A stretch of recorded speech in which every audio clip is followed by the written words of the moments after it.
Pardon madame, ce sac vous appartient? Non. Et moi, est-ce que ce sac appartient à quelqu'un?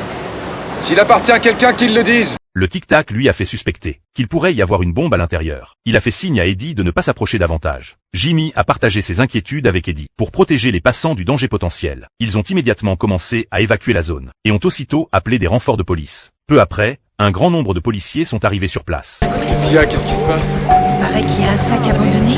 Et alors, ils pensent que c'est une bombe?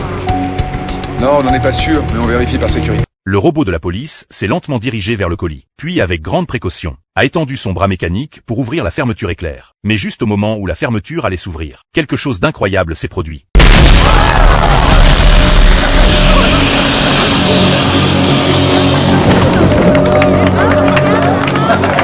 Toute la foule a éclaté de rire. Ce n'était qu'une farce d'un artiste de rue. Mais Jamie était furieux. Il n'accepterait pas que ce soit de l'art. Héros de l'art, Spanky.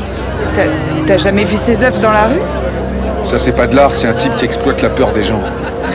Très vite, le commissaire de police a entendu parler de cette affaire. En quelques mois, cet artiste a réalisé plusieurs fausses alertes aux colis piégés. Presque à chaque fois, ils sont tombés dans le panneau. Le commissaire a exigé que l'artiste soit accusé de mise en danger imprudente. Mais Garrett a insisté que c'était juste de l'art, et que cela devait être résolu avec prudence. Les deux se sont disputés et se sont séparés en mauvais termes. Peu après, un autre incident de faux colis. Mais cette fois, ce n'était plus seulement une œuvre d'art. C'était une vraie bombe. Maintenant, Garrett a enfin vu sa propre ignorance et son mauvais jugement. Quoi qu'il en soit, je me suis trompé. Et ce qui est pire, c'est que j'ai accablé le sergent Gormley qui avait un moyen de nous sortir de là.